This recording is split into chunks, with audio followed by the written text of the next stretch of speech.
Welcome into Valley News Live Sports Overtime. This is a new podcast that we're starting here on the web side of things as we kind of expand our sports footprint here at Valley News Live. And we have so much to talk about all the time. So much. And in my opinion, we don't get enough time on TV. I keep telling people to give me more time, so I'm taking it myself online. It's amazing how much time it takes to fill those few minutes, but then there's always more time to fill with more minutes to talk. Right, so like a minute and a half in 6 and then 2.5 at 10.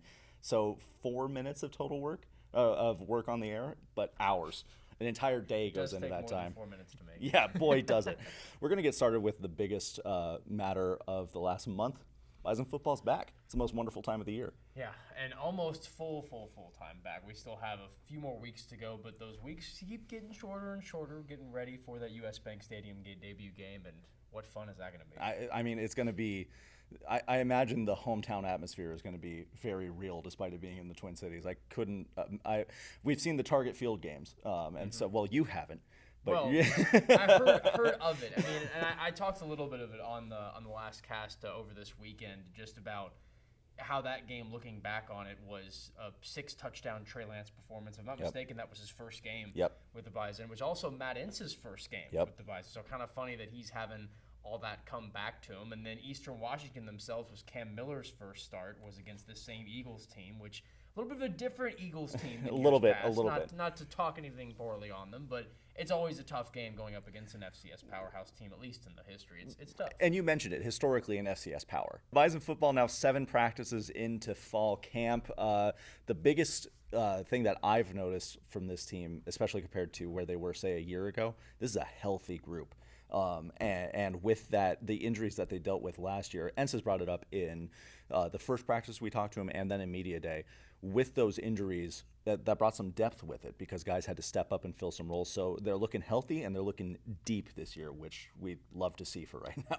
No, and especially I can see that on. I mean, there's many facets of the defense to talk about, and there's sort of 3 main bits that I can see it as. They're all very different stories, where you have the defensive line that was anchored by guys like Wagee, guys like big defensive tackle. What was his name? Tony Pierce? Yes, Tony Pierce. You have the big guys that's on that D-line that they're both gone. The linebacker core that's almost in an opposite situation of being so young last season was seen as sort of a weaker part of the defense, but now has that big boost of a lot of guys coming back, a lot of different sort of guys filling in roles. Yeah, they're filling in together and better. And then you have the secondary group of the corners and safeties that is really rebuilt. I mean, that was half the stuff we talked about last fall, was how that group was all 5th and 6th year seniors. Right. And guys like Talbert, guys like all the guys that started week 1 last year in the defensive backfield are gone now. There's no Dustin Talbert, no Mike Tutsi. They've all been replaced. No Dawson Weber, and then the other one is Courtney Eubanks, who Courtney transferred. The rest of them graduated. Courtney transferred out, and so it's 4 new guys from last year. That's a tough position for them to be in. But from everything we've talked to, it seems like guys are stepping up really, really well, and that's all they could really ask for. But no, you mentioned the D-line. A big part of that is Eli Mostert back healthy. We talked to him during media day. He went down, I think, the 2nd game of the season with a knee injury and was out for the rest of the year. So Eli Mostert being back, preseason All-American. Believe it or not, when you get a preseason All-American back on the roster, helps a little bit. Helps a bit for sure. And then offensively, their offensive line is now an NFL factory. They have 2 guys making their debut in training camps this week, Cody Malkin and Nash Jensen, and they're filling in those holes now. Jalen Sundell, of course, leading the way there. Jake Kubas on the offensive line as well. Mason Miller, just senior guys, a very deep group that they have. I wanted to mention, too, that Cody Malkin, I'm certain that many watching were tuning in to the Tampa Bay Buccaneers preseason game that he had. The way that he was doing well enough to earn that starting spot in the first place, to keep that starting spot. He will have that going into these next weeks. And to kind of push that forward is showing not only the strength of this individual and what that's going to mean moving forward for the team, especially for the I'm certain many fans that are going to be going to Minneapolis for week 1's game against the Buccaneers with the Vikings, and seeing how his progression is going to go being a starter on offensive line, and what we saw with Cordell Volson last year, him being this frankly, star on the Cincinnati Bengals, a team that's obviously one of the best in the AFC. And I remember last year when after Cordell had left, after Cordell had gotten drafted, it was like, okay, now who's going to step up? And it was Cody Mauch and Nash Jensen, and we see where they're at now. We're in kind of the same situation this year, and I think it's going to, whether it's guys getting drafted or getting picked up as undrafted free agents, I feel like we're going to be in this cycle on the offensive line for quite some time. So O-line looks deep. The receivers look very fun. Running backs, there's always a stable of running backs there. I have been taking it upon myself to hype up the preseason hype for Tamarick Williams. I'm trying to just keep that going. Not like I have to do a lot. One of the most fun interviews we've ever had. We had a lot of fun interviews, but his is really up there for me, which is funny because as a TCU man myself and seeing someone that's went to college in Texas, I was like, oh boy, we have a Texas guy. And then I see he was SMU transfer. I was like, oh, not the Ponies. I'm sorry. Can't do the Ponies. But it's close enough that at least he knows the area. So having a DFW fellow is at least nice a little bit. But he's a good guy. And he's leading he's on the watch list for the Walter Payton Award, which is given annually to the top offensive player in the FCS. Certainly that doesn't get handed down to everybody. And so he has big shoes to fill in the running back room. Obviously, Hunter Lipke now in the NFL, Kobe Johnson, Jalen Bussey now transferring. So, I mean, he has big shoes to fill, but he was there last year. He was banged up a little bit last year, and that brings us back to the health aspect. We'll see what Tamarick can do if he gets a full season, and not to be left out in that running back room conversation, TK Marshall and Barika Pinu from West Fargo Cheyenne.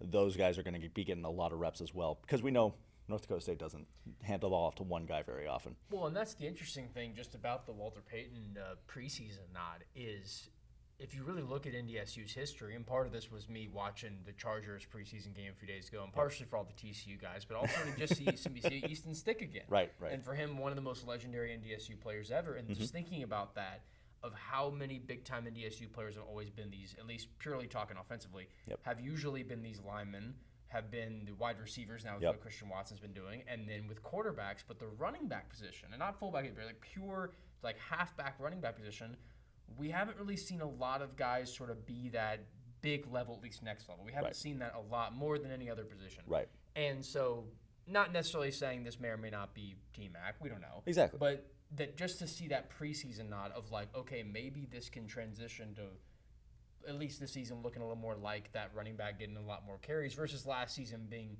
different, at least with the weapons that you had. Obviously, Lipke being such a big point of that. Exactly. Well, and the way Tamarick runs the ball, he's one of the biggest human beings I've ever met in my entire life. Like he's I say only 6 foot, but like, you know, we look each other in the eye.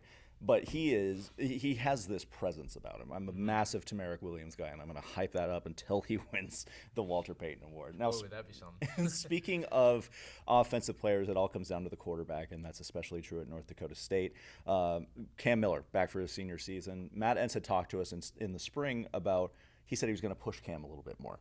And my sports journalism brain, I'm immediately like, ooh, quarterback controversy, you say. But that wasn't the case. So what it was and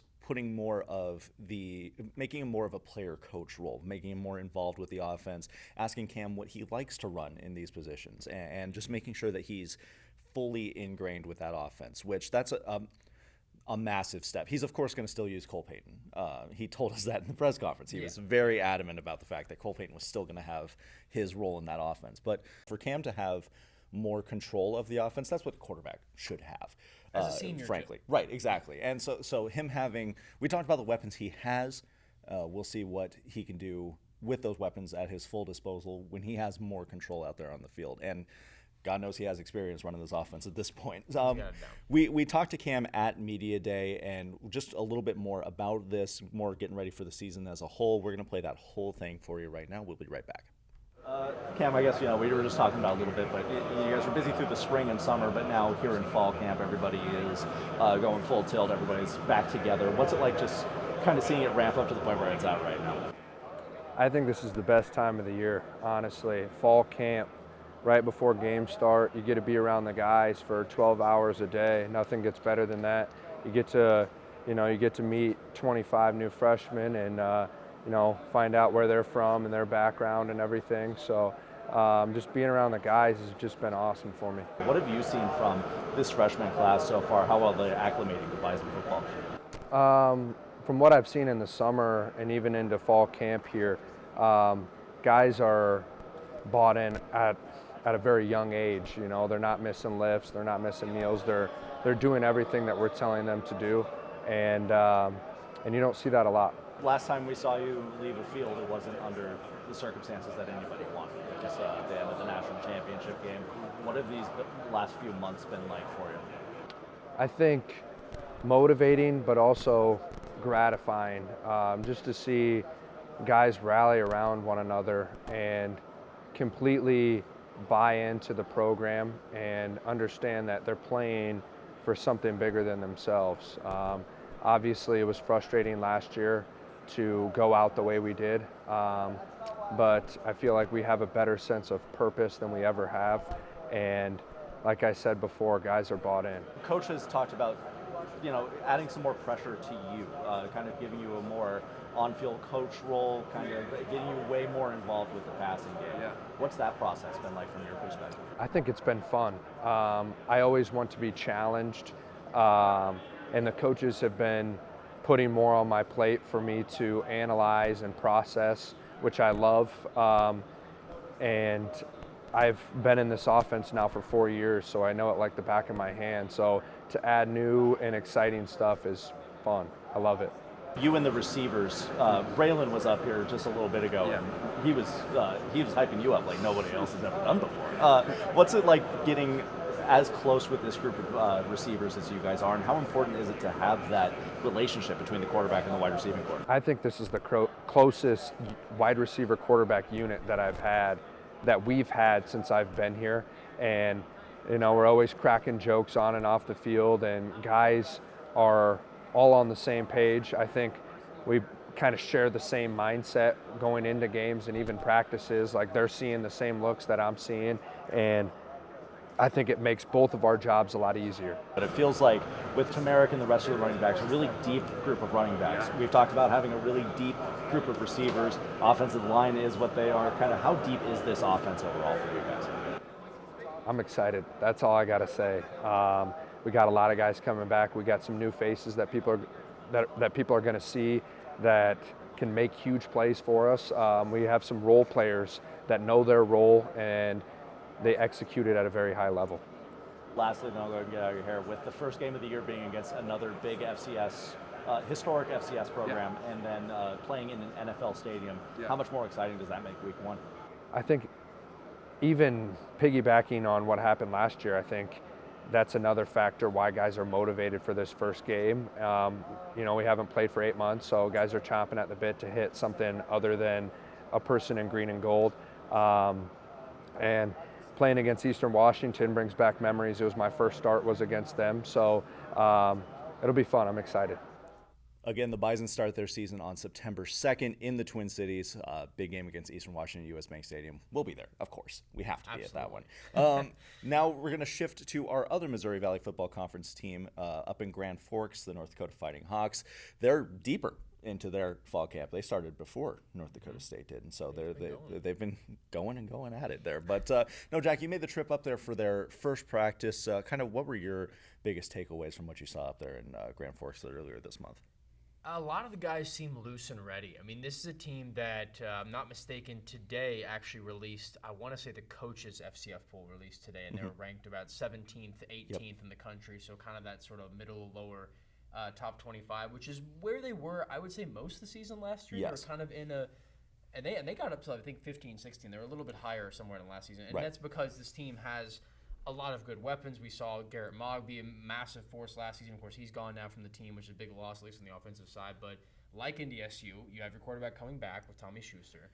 But the quarterback's a little bit different this year because we saw, and we may have seen in highlights, Quincy Vaughn being sort of like, I want to say, goal line specialist. He got a lot of these short rushing touchdowns. He could really use his leg. Big frame on the guy. I don't know the measurements exactly. But big enough to be a tight end. Pretty big deal. And so he's now switching over into the tight end role. And I saw him at that practice getting some catching drills in, getting some blocking drills in. In fact, it looked like he did more blocking than catching, actually, with the drills. Well, you got that's going to be, when it comes down to the tight end position, that's going to be the thing that you want to focus on the most, especially when somebody just switches there. They've probably been practicing their route running and catching for the majority of their lives as a skill position guy. Yeah. You got to teach them how to block right away, especially trying to set the edge as a tight end. Setting the edge on a defensive end as someone who I played a little tackle in high school. That's incredibly tough to do. That reach block is extremely tough to do. I played guard in college. Didn't have to send the edges there. I played tackle in middle school. There you go. How'd that go? Poorly.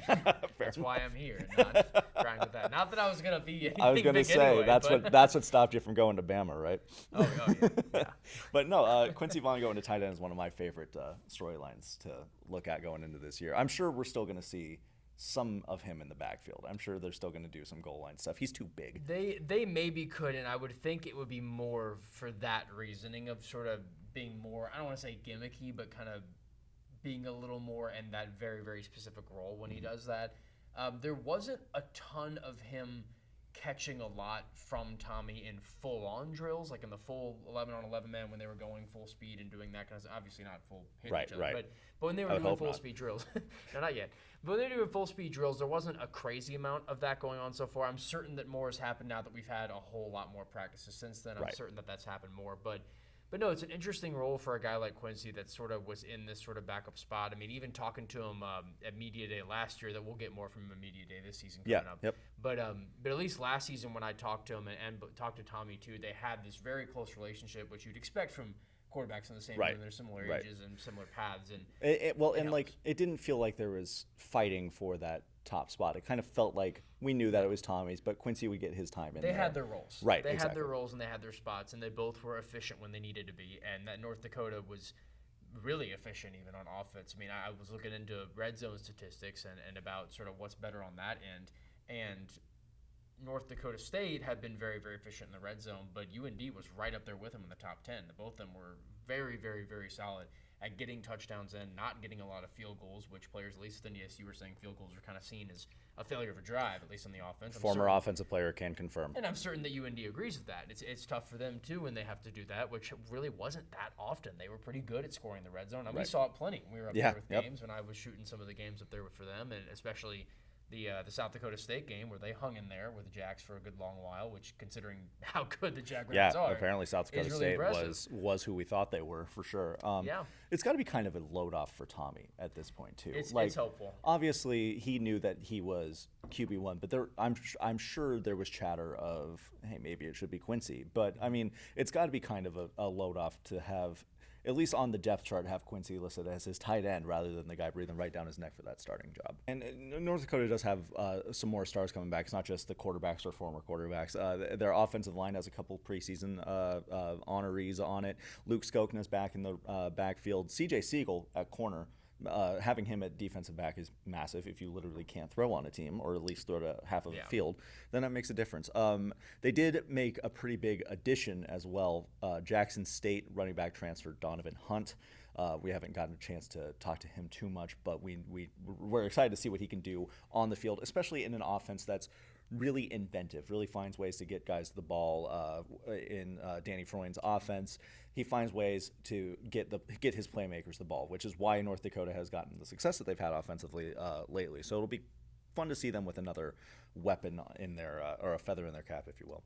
Well, and the running back core is interesting this season because you have not only Hunt sort of getting supplemented in, but you have Isaiah Smith coming back from last season, who is, I don't want to say reservable, but was kind of in a secondary role to what Hoosman was able to provide, which he's gone. Tyler Hoosman came on out of nowhere. Now LA Charger. I almost said San Diego Charger.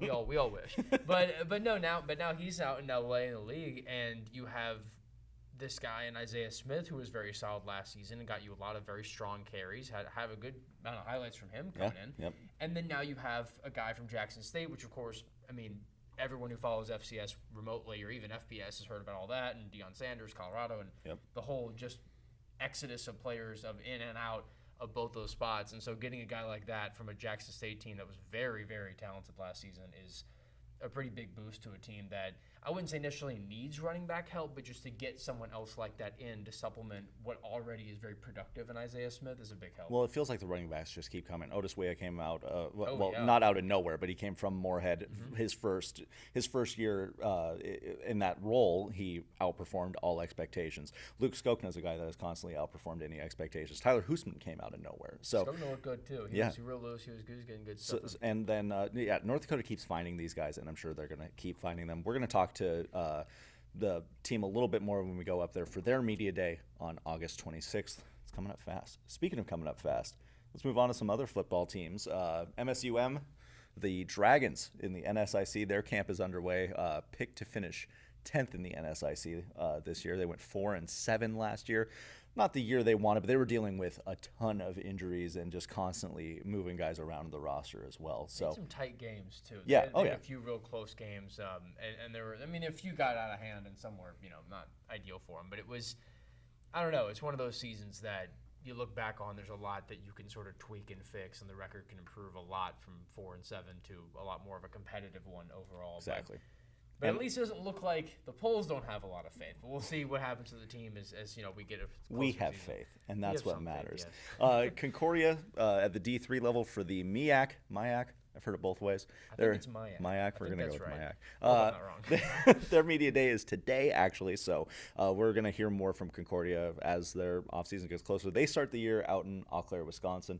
Went 5-5 last year, looking to improve on that. They don't have I know last year you were really excited about their NAIA, their game against, I believe it was Presentation College, or it might have been Valley City, to open the year on the road at night. Exciting. They were just excited for a night game. But Yes, I knew that because it was so rare, night game opener. I mean, Right. I did the stats for the package that we ran a year ago, which crazy that was a year ago. But I know, it was. time flies. I'm not totally sure what the stats of it were, but it was something like 1 or 2 games played at night in the last Right. 30. I mean, it's some crazy amount of time because the lights not at the stadium, and Right. they're trying to get in stuff, and so that was cool. Yeah, no, I'm always excited to see the Cobbers in any of their sports. Best mascot in the area. No offense to any other mascot, but you can't beat Cobbers. And look at the logo. Green corn on the cob Right.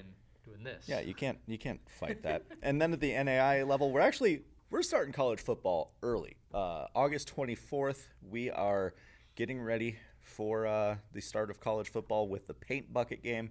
Jamestown against Valley City, 2 teams that I played against in college, so it's always been a weird dynamic going there. I remember going back to Valley City. My first year down here as a sports reporter.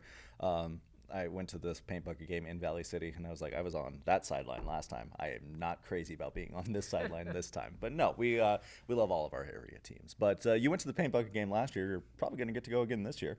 Yeah, it's pretty fun. It's just one of those early games. I don't have the statistic on me now, but I want to say that game is one of the earliest football games played at any collegiate level in the entire country. I think it's the first. I think it's the first one. Yeah, it was last year for sure. Yeah, so it's at least cool to say that I was at the first college football game. There you go. You were 23. reporting live from it and sending back highlights. Yeah, we'll see if it happens again. Let me tell you, I make the schedule. It will. Very good. I'm here for it. Speaking of schedules, high school sports finally back as well. We're gearing up for Friday Night Live, another year of that. We're taking over the back half of the 10 o'clock show every Friday night. It's week 0 this week. We call it that because most of the AA schools and all of the AAA schools, they're not playing yet. The only AA games we have are both Grand Forks teams are in action out west, and Fargo North is playing Horace. Out in Horace. Horace still looking for their first win. They had their first year at the varsity level last year. Fargo North made a run to the Fargo Dome last year in the Dakota Bowl. So we'll see how that one turns out there.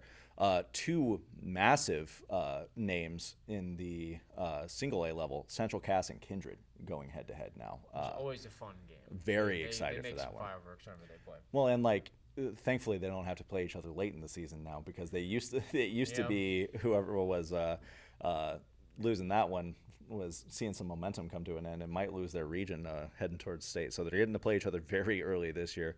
Speaking of regions, Cavalier moving on up to 11-man football. They've been 9-man for a while, went to the last 4 Dakota Bowls at the 9-man level. So with that, they've had to move up to 11-man football. Cavalier has played 11. I was very quickly pointed out when I posted this to Facebook that Cavalier has played 11-man before. None of these kids have played at the 11-man level before. Yes, and it's been a long time since it's been that full-time for them. And they got a little bit of a taste of it last season. Their first 2 games of the season were both against 11-man competition before going back to 9-man for the rest. And those 2 games, I think they did okay. I want to say the final score combined of those was 88-6. So not bad. Not bad at all. Usually when you in favor have of 2 Cavalier, games, 88-6, I'd say you're doing all right. So there's a pretty good amount of confidence for Cavalier heading into the season, especially with that little bit of taste last season. They did lose some guys. The coach told me last week, I think it was about 6. He said good quality, well productive seniors were gone from the team, which is tough, but A lot of guys back going up against competition that they have shown that they can very clearly compete with, just like anyone else, if not beat badly. Right. So, well, and it's a new head coach this year too. Yeah. So we'll hear a little bit more from. Spoiler alert for the next 5 minutes or so. We're going to hear from Cavalier here shortly. Another game involving 9-man/11-man action. Mayport CG. They'll be playing Hillsborough Central Valley. An 11-man game coming up. For week 0. There's, of course, other games. These are just the ones that I'm kind of spotlighting here that I'm excited for. One last one, Sargent County. They are playing their first game down at the 9-man level, kind of an inverse situation of Cavaliers. So they'll be in action there. Boys soccer starts this weekend as well, same day as the start of football season. High school boys soccer starts this Friday. West Fargo hosting Bismarck, Cheyenne hosting Dickinson, and Grand Forks Red River hosting Minot. So with that, we're going to move on to a spotlight feature that we're going to be doing every week here on the program on Overtime. It's a spotlight on our favorite story from the week, and this one is your trip to Cavalier. You got to go way up north.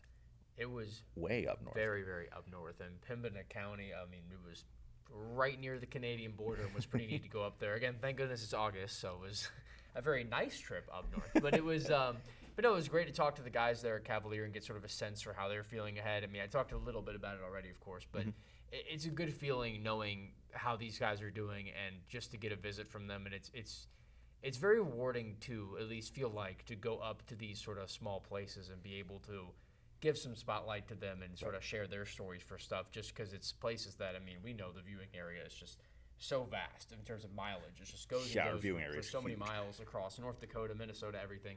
So to be able to visit one of these smaller towns that's sort of across there and share a story like that is a really neat thing to do. And for guys like that, I mean, 4 straight state title appearances, you're moving up a whole classification. That's pretty solid stuff to earn that. So it was really cool to go up there, and it was great talking to the guys. There were a lot of fun people there. They did a lot of fun stuff, and helped out a lot by getting good stuff to show. So exactly. There were some great people to talk to. Well, and you got to mic up the coach through the entire practice there as well. So that for our listeners on whatever app you may be listening to this on, Spotify, Apple Music, we don't discriminate here. Spotify person. You'll be able to hear it for sure. But if you want to check it out in all its glory, check out our website, valleynewslive.com. We're going to have this on YouTube as well. So with no further ado, let's check out Jack's story on Cavalier moving up to the 11-man level. We just want to play, we want to compete, and give it our best efforts. Despite a long way from the Dust Bowl, just south of the Canadian border, the Cavalier Tornadoes have whipped and stirred up trouble for opponent 9-man football teams for decades, including 4 straight state title game appearances. But this season presents a new challenge, a full slate of 2 extra guys on the field. It's a little bit different, but I think it's gone fairly smooth so far. Attitude and angles, okay? I don't know. I don't think it's that bad. I feel like everybody's transitioning well. It's all going to work out, I think, and it'll be all right. This confidence stems from a couple of early 11-man contests last season where Cavaliers swept away Northern Cass and Turtle Mountain by a combined score of 88-6. Ready, flag 90. And they're going to try to ride that momentum into the next season. I mean, I always tell the boys that it's still blocking and tackling. It's still football. There's just a little bit less room on the field now. We don't have the wide open spaces like 9-man has. Find his eyes, squeeze, good. So it's going to be a little bit more grinded out, gritty type of football for us. Coach Laxdal earned the promotion from assistant to head coach in the offseason, sparking a familiar but different leadership. 11 on 11, okay? To kids adjusting to a familiar but different game. Kind of excited to see what they decide to do with it. They're going to own it. They'll make it theirs a little bit, but I think they understand that the bar's high for a reason because that's where we want to be. I'm pretty excited about it. I mean, he's a great guy, really smart. It'll be good to have him as head coach, and yeah, I think it's going to work out well. With the Tornadoes, in Cavalier, Jack Wallace. DB's on 3. 1, 2, 3. DB's. What? Where's That the ain't headhunters? it. That ain't it. Where's the headhunters at? I'm new to this stuff. I guess you did warn us for a little change. Valley News Live Sports. Again, thank you to the Cavalier football team for letting Jack come up there and kind of shadow the practice for the entirety of it. We're going to be there for their first game at the 11-man level. We're really excited to see that. Be sure to stay tuned here for Friday Night Live. And stay tuned here all week. We got a ton of fun stuff. It's, again, I said at the beginning of the program, this is the most wonderful time of the year. And I do mean that because we have more stories to tell than we can even wrap our heads around. We heard a little bit from Cam Miller earlier in the show. I'm going to expand on that a little bit more coming up this week. We're going to hear from Cam about a little more about running the offense, as well as Matt Entz about giving Cam more opportunities there. So stay tuned for that. Jack, you're going to be talking to Peter Haugo today, Fargo North running back. I'm excited to see where that one goes. Just kind of as we continue our high school previews getting ready to the season, Peter's somebody that's really impressed us. Yeah, that Fargo North team, as we saw last season making it the state title game, has been very impressive. The Spartans have put together a lot of really good games, and they're, of course, looking to do that again this season, starting off early in week 0 too. So it's exciting, and talking to them will be a lot of fun, and so look forward to getting to that. We had you expand a little bit on your North Dakota State's red zone woes on defense last year and what they're going to do to correct that going into this year, as well as their offensive proficiency. We had that on Valley News Live yesterday. You can check that out on our website, valleynewslive.com. And also, Minnesota sports are also starting up this week. They're starting up their fall camps for football, and for the first time ever, Barnesville's going to be coming to the year as defending state champions. Coach Strand is letting me come out to crash their practice this week, so I'm excited to go do that. So stay tuned to hear from Barnesville, and then, of course, stay tuned for Friday Night Live. We're going as big as we did last year, if not bigger. I'm going to try to ramp this up every year. Better. I'm going better. to ramp this up every year until they give me an hour show. Stay tuned. 2-hour show. 3 hours. Take it or leave it. All right. Well, thank you all for tuning into this very first episode of Valley News Live Sports Overtime. I'm excited to expand more on what we have to offer every week because, like I said at the beginning of the show, we have so much to talk about, so much to say. A fraction of it gets on the air.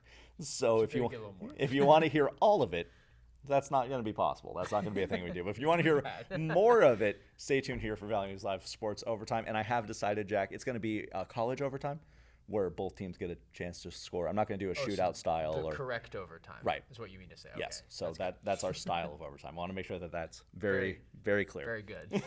All right. Well, thank you again for joining us. We'll see you again next week.